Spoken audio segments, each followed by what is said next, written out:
Today I'm going to be talking about sole traders, and as with all our videos, the aim of our information is to help you make decisions about your business. So I'm going to explain what a sole trader is, hopefully help you decide whether you think that is the most appropriate structure for your business venture, and then we'll explain how to become a sole trader, how much does it cost, and what do you need to do.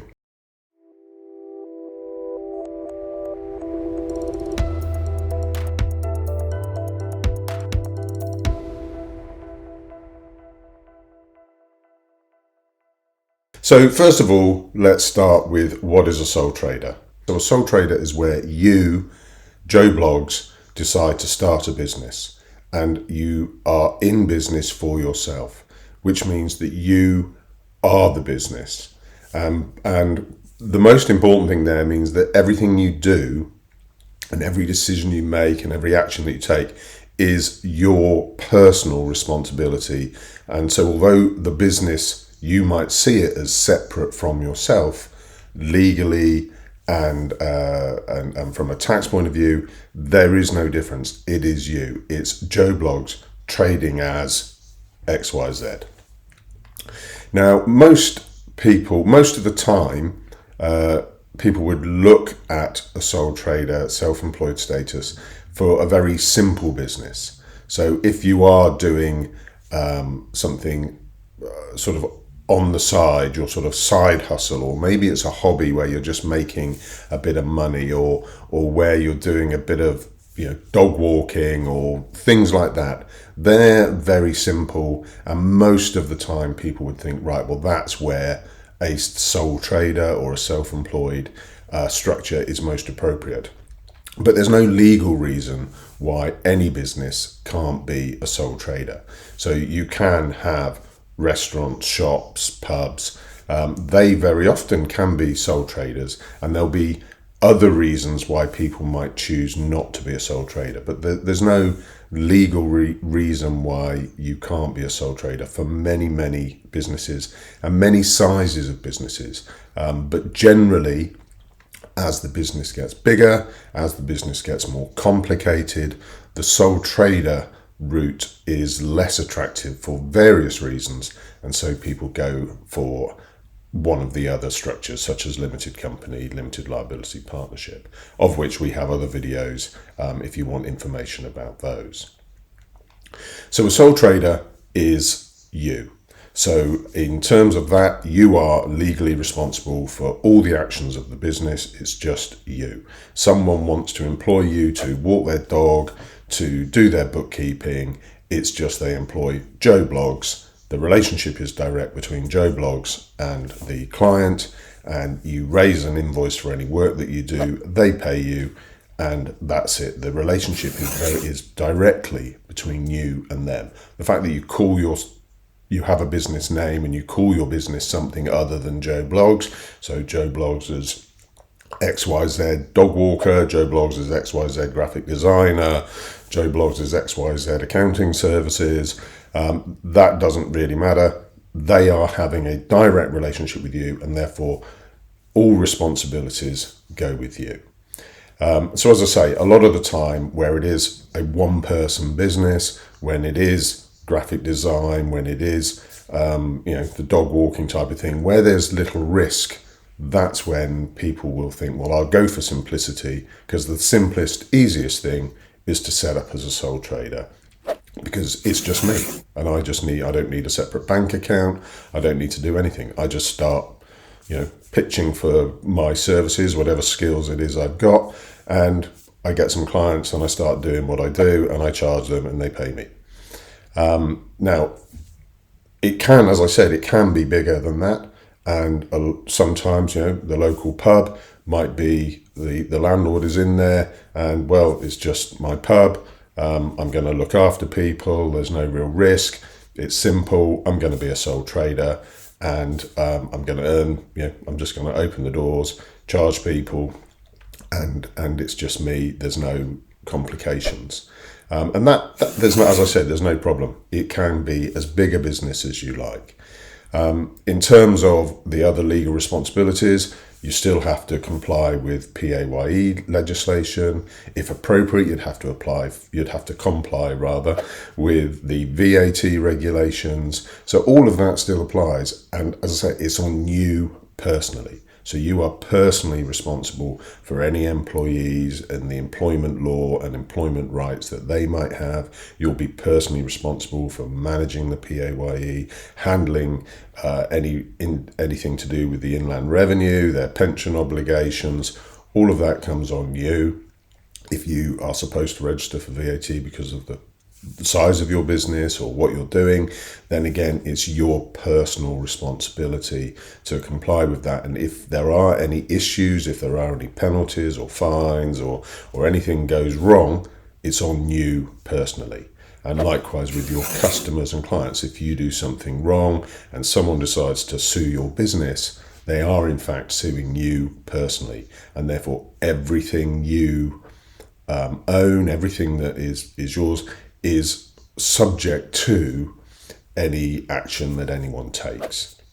And that is why, as we've explained in other videos, that the business risk is often the number one decider as to whether you would go sole trader, self-employed route, or whether you would go for some of a limited liability route, which is generally the basic limited company, limited by shares. So on to taxation. When you operate as a sole trader, then obviously all of the profits are attached directly to you because you are the sole trader, you are the freelancer, as I've explained, and therefore you will pay tax on the profits of the business. That may sound obvious, but I'll explain why that can be a reason why you would choose or not choose to be a sole trader. So if you are just running the business, your skills, the graphic designer, the bookkeeper, the dog walker, whatever, and it's just a mechanism for you to earn a living or earn some extra money, and you're just going to spend it all personally on whatever it is you want to spend it on, then sole trader and the way you're taxed is all perfectly fine. But if you are planning on using the profits to invest in building the business, then that's when you can end up paying more tax than you would with another structure. So what I mean by that is that when you're a sole trader, you earn £10,000, you will pay tax on that £10,000, whether you draw that money out of the business to use personally or not. And obviously the amount of tax you pay is dependent on the amount of profits that you make. So if you are a higher rate taxpayer, you could be paying tax at 40 or 45% in the current regime. And that's fine because what's left is yours, and you take it out and you spend it on whatever you're gonna, your personal things, and that's fine. That's the whole purpose of having a business, having a job, etc. But as I say, if you are planning on using those profits to build the business up, then paying 40% of it into the taxman means you've only got 60% of it left to invest in the business. And that can be, there's quite a lot of money going to the taxman when you're not directly seeing the benefit of it. And so in that case, sometimes people will go with a limited company because companies only pay tax at corporation tax rates, which is currently 19%, shortly going to 25% as we make this video, but still significantly less than the 40 or 45% you could be paying as a sole trader.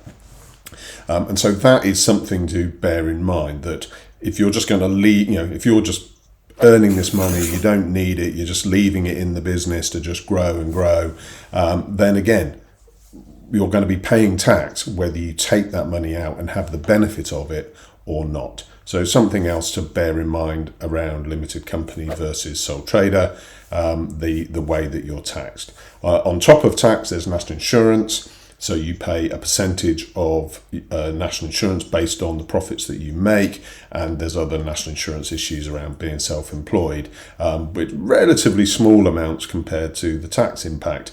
But again, worth bearing in mind, especially if you're not actually planning on having the profits available for your personal use immediately.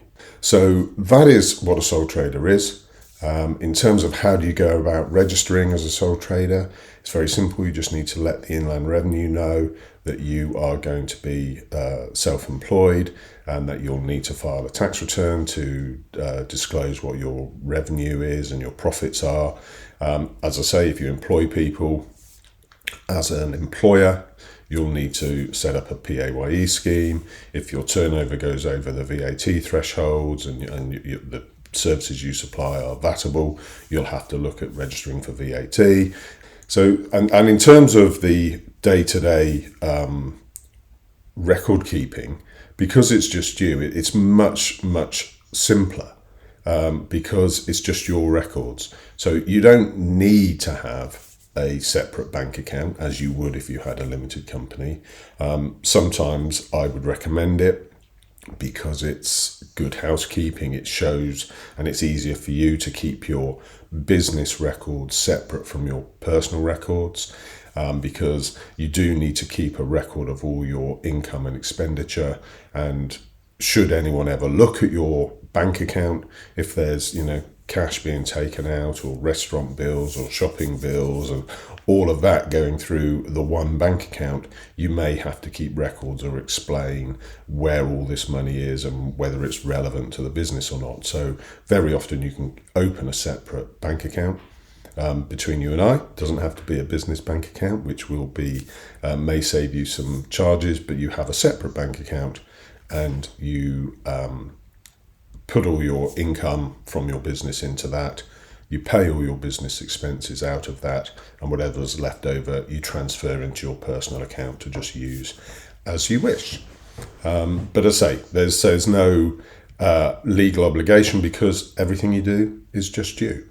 So that's really it for what is a sole trader. As I say, it's most appropriate for the smaller businesses. It's most appropriate for the simple business where it is just you selling your own time, skills, services. As soon as the business gets larger in terms of taking on employees or taking on premises or taking on any form of additional liabilities, that's when people may feel that a sole trader isn't appropriate or self-employed. And as I say, people do use the term freelancer, and when I hear that, I think of it's the individual, it's a freelancer, they're self-employed. Whereas when they use the term contractor, very often that, in my mind, gives up a picture of it's still an individual, but they're trading through a limited company. But there's no reason that those words are just, there's no legal definition of a freelancer, a contractor, or a self-employed or a sole trader or a gig economy or whatever. So once you decide what you're going to do, you can go sole trader or limited company. Anyway, I hope that has been a useful guide as to what a sole trader is, how simple it is to register as a sole trader, how simple it is to just get going and give your business a try, and that often can be the starting point. People start out as a sole trader and then they can convert to a limited company as the business grows, or as they've demonstrated that there's some sort of long-term activity that they're going to be carrying on. So I hope it was useful, and please subscribe, like the video if you found it helpful, and do look at some of our other videos for more information about business structures. Thank you.